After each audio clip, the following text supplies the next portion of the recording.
നിങ്ങൾ പലരും ചിന്തിക്കുന്നുണ്ടായിരിക്കും, എന്തുകൊണ്ടാണ് എൻ്റെ ലൈഫിൽ മാനിഫെസ്റ്റേഷൻ, നമ്മൾ ആഗ്രഹിക്കുന്ന കാര്യങ്ങൾ നടക്കാതിരിക്കുന്നത്, അല്ലെങ്കിൽ ലോ ഓഫ് അട്രാക്ഷൻ എന്ന് പറയുന്ന കാര്യം വർക്ക് ചെയ്യാതിരിക്കുന്നത് എന്തുകൊണ്ടാണെന്ന് ചിന്തിക്കുന്നുണ്ടായിരിക്കും. ഇതിനുള്ളൊരു സൊല്യൂഷനാണ് ഈ ഒരു വീഡിയോ. ഈ പറയുന്ന കാര്യം വളരെ കൃത്യമായിട്ട് ചെയ്ത് കഴിഞ്ഞാൽ, കൃത്യമായി പ്രാക്ടീസ് ചെയ്ത് കഴിഞ്ഞാൽ നമ്മുടെ മാനിഫെസ്റ്റേഷൻ പവർ ഇമ്പ്രൂവ് ചെയ്യുന്നതിന് വേണ്ടിയിട്ട് നിങ്ങൾക്ക് സാധിക്കും. ഇതിനാദ്യമായിട്ട് ചെയ്യേണ്ട ഒരു കാര്യം എന്താണെന്ന് ചോദിച്ചു കഴിഞ്ഞാൽ, നമ്മളുടെ ഫ്രീക്വൻസി എന്താണ് എന്ന് മനസ്സിലാക്കുക എന്നുള്ളതാണ്. എന്താണ് നിങ്ങളുടെ ഫ്രീക്വൻസി എന്ന് പറഞ്ഞു കഴിഞ്ഞാൽ ആ ഒരു വാക്കിൻ്റെ അർത്ഥം തന്നെ ഫ്രീക്വൻ്റായി, അതായത് സ്ഥിരമായിട്ടുള്ള നിങ്ങളുടെ ഫീലിംഗ്, സ്ഥിരമായിട്ടുള്ള നിങ്ങളുടെ ഇമോഷൻ. ഫ്രീക്വൻ്റ് എന്ന് പറഞ്ഞാൽ റിപ്പീറ്റഡ്ലി തുടരെ നമ്മൾ എന്ത് ഫീലിങ്ങിലാണോ, എന്ത് ഇമോഷനിലാണോ ഉണ്ടാകുന്നത്, അതിനെയാണ് നമ്മളുടെ ഫ്രീക്വൻസി എന്ന് വിളിക്കുന്നത്. അപ്പോൾ ഒന്നാമതായിട്ട് നിങ്ങൾ ചെയ്യേണ്ട കാര്യം, നമ്മൾ എണീക്കുന്ന സമയം, ഇപ്പോൾ രാവിലെ ഒരു 6 മണിക്കോ 7 മണിക്കോ ഒക്കെയാണ് നിങ്ങൾ എണീക്കുന്നതെന്നുണ്ടെങ്കിൽ, ആ 6 മണി മുതൽ നിങ്ങൾ വൈകുന്നേരം കിടക്കുന്നിടം വരെയുള്ള നിങ്ങളുടെ ഫ്രീക്വൻസിയെ അറിയുക എന്നുള്ളതാണ്. ഇതിന് ചെയ്യാൻ പറ്റുന്നത് ഒരു പേപ്പറും പേനയും എടുക്കുക. അതിനുശേഷം നിങ്ങളുടെ ടൈം, അതായത് ഇപ്പോൾ ഒരു 7 മണിക്കാണ് നിങ്ങൾ എഴുന്നേക്കുന്നതെന്നുണ്ടെങ്കിൽ 7 to 9, 9 to 11, 11 to 1, 1 to 3, 3 to 5, 5 to 7, 7 to 9, അങ്ങനെ ഓരോ 2 hours ഓരോ ഗ്യാപ്പ് ഉണ്ടാക്കുക. എന്ന് വെച്ച് കഴിഞ്ഞാൽ നിങ്ങൾ 6 മണിക്ക് എണീക്കുന്ന സമയത്ത് ഈ 6 മണിക്ക് നിങ്ങൾക്ക് എന്ത് ഫീലിംഗ് ആണ്. ചിലപ്പോൾ രാവിലെ എണീക്കുമ്പോൾ നമ്മൾ ഭയങ്കരമായിട്ട് ഡൗൺ ആയിരിക്കും, ഇറിറ്റേറ്റഡ് ആയിരിക്കും, നമ്മൾ ഫ്രസ്ട്രേറ്റഡ് ആയിരിക്കും. ഇനി അതിനുശേഷം ഇപ്പോൾ 6 മണിക്ക് എണീക്കുന്ന ഒരാളെ സംബന്ധിച്ചുള്ള 8 മണിയാകുമ്പോൾ അവരുടെ ഇമോഷൻ ചേഞ്ച് ചെയ്യും.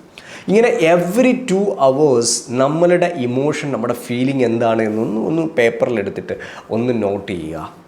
ഒരു ദിവസം നിങ്ങൾ നോക്കിക്കഴിയുമ്പോഴത്തേനും നിങ്ങളുടെ ഒരു ഇമോഷൻ എന്താണ്, അതിനകത്ത് റിപ്പീറ്റ് ചെയ്യുന്ന ഇമോഷൻ ഉണ്ടായിരിക്കും. ചിലപ്പോൾ സാഡ്നെസ്, സങ്കടം എന്ന് പറയുന്നത് നമുക്ക് തുടരെ വരുന്ന കാര്യമായിരിക്കും. അല്ലെങ്കിൽ ദേഷ്യം എന്ന് പറയുന്നത് നമുക്ക് ഒന്നിൽ കൂടുതൽ തവണ വരുന്ന സാധനമായിരിക്കും. അല്ലെങ്കിൽ ഫ്രസ്ട്രേഷൻ എന്ന് പറയുന്നത് ഒന്നിൽ കൂടുതൽ വരുന്ന ഇമോഷൻ ആയിരിക്കും. അങ്ങനെ നമ്മുടെ ഒരു പാറ്റേണിനെ നമുക്ക് എന്ത് ചെയ്യാൻ പറ്റും, ഇതിൽ കൂടെ കണ്ടെത്താനായിട്ട് സാധിക്കും. അപ്പോൾ ആദ്യമായിട്ട് every 2 hours check your emotion. ഇതാണ് ഒന്നാമതായിട്ട് ചെയ്യേണ്ടത്.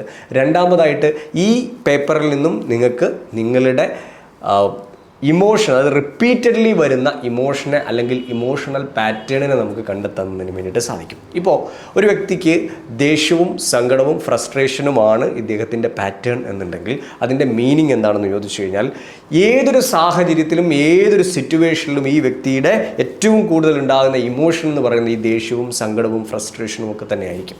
അപ്പം നമുക്കിതിനകത്ത് നിന്ന് പുറത്ത് കിടക്കണമെന്നുണ്ടെങ്കിൽ, ഈ ഒരു പാറ്റേണിൽ നിന്നും പുറത്ത് കിടക്കണമെന്നുണ്ടെങ്കിൽ, കാരണം ഈ ഒരു ഫ്രീക്വൻസിയിൽ വൈബ്രേറ്റ് ചെയ്യുന്നൊരു വ്യക്തിയെ സംബന്ധിച്ചിടത്തോളം എന്താ സംഭവിക്കുക എന്ന് പറഞ്ഞു കഴിഞ്ഞാൽ, ലോ ഓഫ് അട്രാക്ഷൻ അനുസരിച്ച് അതേ ഫ്രീക്വൻസിയിലുള്ള കാര്യങ്ങളും വ്യക്തികളും സാഹചര്യങ്ങളും അവരിലേക്ക് കൂടുതൽ വരും. അതായത് നമ്മളുടെ ഒരു പാറ്റേൺ ദേഷ്യമാണെങ്കിൽ, നമ്മളൊരു പാറ്റേൺ സങ്കടമാണെന്നുണ്ടെങ്കിൽ, നമ്മളെ ദേഷ്യപ്പെടുത്തുന്ന, നമ്മളെ സങ്കടപ്പെടുത്തുന്ന കൂടുതൽ കാര്യങ്ങൾ നമ്മളിലേക്ക് വന്നെത്തുകയാണ് ചെയ്യുന്നത്. അപ്പോൾ എങ്ങനെ നമുക്ക് ഇതിനെ ബ്രേക്ക് ചെയ്യാം എന്നുള്ളതാണ്. ആദ്യം അതിന് വേണ്ടിയിട്ട് ഓരോ 2 hours നമ്മളുടെ ഇമോഷണൽ പാറ്റേണിനെ ഒന്ന് ചെക്ക് ചെയ്യുക. അടുത്ത 2 hours എന്തായിരിക്കും എനിക്ക് ഫീൽ ചെയ്യുന്നത് എന്ന് നോക്കുക. അതിനുശേഷം ഈ പാറ്റേണിനെ ബ്രേക്ക് ചെയ്യാൻ സിമ്പിളായിട്ടുള്ള പല ആക്ടിവിറ്റികളും നമുക്ക് ചെയ്യുന്നതിന് വേണ്ടി സാധിക്കും. കാരണം നമ്മൾ ആ ഫ്രീക്വൻസിയിൽ വൈബ്രേറ്റ് ചെയ്ത് കഴിഞ്ഞാൽ സെയിം ഫ്രീക്വൻസിയിലുള്ള കാര്യങ്ങളെ നമ്മളിലേക്ക് വന്നെത്തൂ. സോ അതിനെ ബ്രേക്ക് ചെയ്യുക എന്നുള്ളത് മാത്രമാണ് ഈ ഫ്രീക്വൻസിയിൽ നിന്നും പുറത്ത് കടക്കുന്നതിന് വേണ്ടിയിട്ടുള്ള വഴി.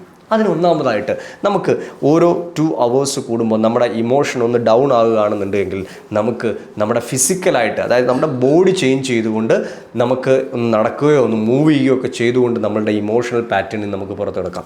രണ്ടാമതായിട്ട് നമുക്ക് ചെയ്യാൻ പറ്റുന്ന ഒരു കാര്യം ഇതാണ്, പ്രാക്ടീസ് പോസിറ്റീവ് അഫർമേഷൻ. പോസിറ്റീവായിട്ടുള്ള വേർഡ്സ്, അതായത് I am powerful, I am strong, അല്ലെങ്കിൽ I am calm, I am peaceful തുടങ്ങിയ പോസിറ്റീവായിട്ടുള്ള അഫർമേഷനുകൾ നമുക്ക് എന്ത് ചെയ്യാം, എവറി 2 hours പ്രാക്ടീസ് ചെയ്യാം. അപ്പോൾ ഇത്തരത്തിലുള്ള പ്രാക്ടീസുകളിൽ കൂടിയാണ് നമുക്ക് ഈ പറഞ്ഞ നമ്മളുടെ പാറ്റേണിനെ ബ്രേക്ക് ചെയ്യുന്നതിന് വേണ്ടിയിട്ട്, നമ്മുടെ ഫ്രീക്വൻസിയെ ഹൈ ആക്കി നിലനിർത്തുന്നതിന് വേണ്ടിയിട്ടും സാധിക്കുക. അതിൽ കൂടെ മാത്രമാണ് നമുക്കൊരു മാനിഫെസ്റ്റേഷൻ അല്ലെങ്കിൽ ലോ ഓഫ് അട്രാക്ഷൻ നമ്മുടെ ലൈഫിൽ വർക്ക് ചെയ്യുക. കാരണം നമ്മൾ പലരും ചെയ്യുന്നത് എന്തെങ്കിലുമൊക്കെ ടെക്നിക്ക്, എന്തെങ്കിലുമൊക്കെ പ്രാക്ടീസ് എപ്പോഴെങ്കിലുമൊക്കെ ചെയ്യും. പക്ഷേ അത് ചെയ്യുമ്പോൾ നമ്മുടെ ഫ്രീക്വൻസി ഒന്ന് അപ്പാവും, പക്ഷേ ബാക്കിയുള്ള സമയത്തിലൊക്കെ നമ്മൾ എന്തായിരിക്കും, ഡൗൺ ആയിരിക്കും. പക്ഷേ ഒരു ദിവസത്തിൽ ഏറ്റവും കൂടുതൽ നമ്മൾ ഡോമിനേറ്റ് ചെയ്യുന്ന ഇമോഷൻ എന്താണോ അതാണ് നമ്മുടെ ഫ്രീക്വൻസി എന്ന് പറയുന്നത്. അപ്പോൾ കോൺഷ്യസ്ലി നമ്മൾ എന്ത് ചെയ്യുക, നമ്മുടെ പാറ്റേണിനെ ബ്രേക്ക് ചെയ്ത് പോസിറ്റീവ് ഫ്രീക്വൻസിയെ നിലനിർത്തുന്നതിന് വേണ്ടിയിട്ട് ശ്രമിക്കാം.